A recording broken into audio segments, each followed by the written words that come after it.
Actress Parveen बाबी की 20 जनवरी को 18वीं और डेथ एनिवर्सरी है। परवीन बाबी 2005 में 20 जनवरी को अपने फ्लैट में मृत मिली थीं। 3 दिन से उनकी लाश बंद कमरे में पड़ी थी। पोस्टमार्टम के बाद कोई घर वाला उनकी लाश लेने नहीं पहुंचा, लेकिन जब संपत्ति की बात आई थी तो कुछ लोग उनके रिश्तेदार होने का दावा कर पहुंच गए और खूब विवाद हुआ। ग्लैमर और चकाचौंध की दुनिया बहुत ही अजीब है। यहां उगते सूरज को सलाम किया जाता है और डूबते सूरज को हर कोई भुला देता है। कुछ ऐसा ही एक्ट्रेस परवीन बाबी के साथ भी हुआ था। वही परवीन बाबी जो टाइम मैगजीन के कवर पर फीचर होने वाली पहली बॉलीवुड एक्ट्रेस रही। परवीन बाबी ने 70 और 80 के दशक में फिल्मी दुनिया में तहलका मचा दिया था। वह अपने दौर की सबसे ज्यादा फीस पाने वाली एक्ट्रेसेस में से एक थी। लेकिन दुर्भाग्य की बात है कि जिस एक्ट्रेस को स्टारडम के चरम पर पहुंचने पर पूरी फिल्म इंडस्ट्री ने पूजा, उसी एक्ट्रेस को उसके दुख भरे दिनों में भुला दिया गया।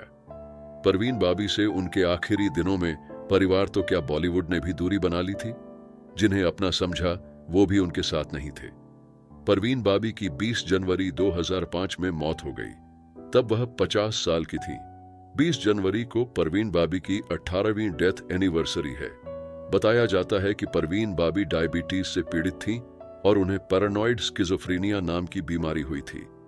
इस वजह से परवीन बाबी कई लोगों को अपनी जान का दुश्मन समझने लगी थी।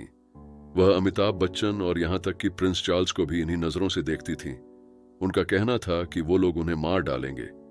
परवीन बाबी की हालत दिन दिन बिगड़ती जा रही थी। नौबत यहां तक आ गई कि इंडस्ट्री के लोगों ने उनसे दूरी बना ली। और फिर एक दिन अचानक परवीन बाबी की मौत की खबर मिली। यह 20 जनवरी की बात है। परवीन बाबी जुहू मुंबई की एज रिवेरा बिल्डिंग में 7वीं मंजिल पर रहती थीं। परवीन बाबी अपनी बीमारी के कारण फिल्मों से दूर हो चुकी थी। उन्होंने बाहरी दुनिया से भी खुद को अलग कर लिया था। ऐसे में बॉलीवुड के लोग भी परवीन से दूरी बनाए थे।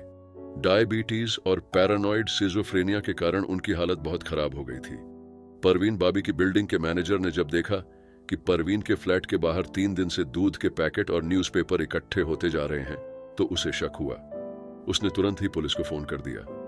पुलिस जब आई तो दरवाजा बंद था और बार बार आवाज देने पर भी अंदर से कुछ हरकत नहीं हुई।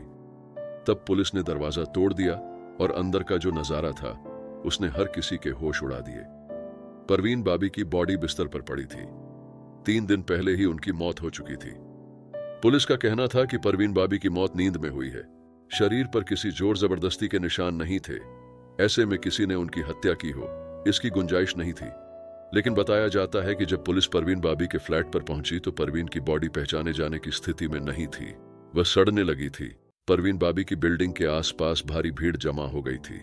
किसी को यकीन नहीं हो रहा था कि परवीन बाबी अब इस दुनिया में नहीं है। परवीन बाबी को डायबिटीज के कारण एक पैर में गैंग्रीन हो गया था, जिससे वह सड़ने लगा था। बिस्तर के पास ही एक व्हीलचेयर पड़ी थी। सब कुछ अस्त व्यस्त था। कपड़े और दवाइयां भी फैली हुई थीं। कमरे की हालत देखकर लग रहा था कि परवीन बाबी पिछले कुछ दिन से चल नहीं पा रही थी। पैर में गैंग्रीन भी था, इसलिए उन्होंने अपने लिए व्हीलचेयर मंगवाई होगी। परवीन बाबी की बॉडी को तुरंत ही पोस्टमार्टम के लिए भेज दिया गया था। उनका पोस्टमार्टम कूपर हॉस्पिटल में किया गया। पोस्टमार्टम रिपोर्ट, परवीन बाबी के पेट में खाने का एक कण भी नहीं मिला। यानी एक्ट्रेस ने मौत से 2-3 दिन पहले से कुछ नहीं खाया था। वह बिल्कुल भूखी थी, लेकिन उनके शरीर में कुछ अल्कोहल जरूर मिला था। रिपोर्ट के मुताबिक परवीन बाबी की मौत भूख और डायबिटीज के कारण हुई थी। 3 दिन से कुछ न खाने पीने की वजह से परवीन बाबी के शरीर के कई अंगों ने काम करना बंद कर दिया था और उनकी मौत हो गई। दुर्गति देखिए। बताया जाता है कि परवीन बाबी की उनके परिवार ने कोई खोज खबर नहीं ली। यहां तक कि अस्पताल में भी पोस्टमार्टम के समय या बाद में बॉडी लेने परवीन बाबी के परिवार से कोई नहीं आया। तब महेश भट्ट पहुंचे और उन्होंने ही परवीन बाबी के अंतिम संस्कार में मदद की। परवीन बाबी तो चली गईं, लेकिन अपने पीछे वह काफी संपत्ति छोड़ गई थी, जिसे महाराष्ट्र के राज्य महाप्रशासक ने अपने संरक्षण में ले लिया। तभी परवीन बाबी की संपत्ति पर कुछ लोगों ने अपना हक जताना शुरू कर दिया। ये वो लोग थे जो खुद को परवीन का दूर का रिश्तेदार बता रहे थे। जब परवीन जिंदा थी तो परिवार ने खोज खबर नहीं ली, लाश तक लेने अस्पताल नहीं पहुंचे, पर बाद में एक्ट्रेस की प्रॉपर्टी लेने जरूर पहुंच गए।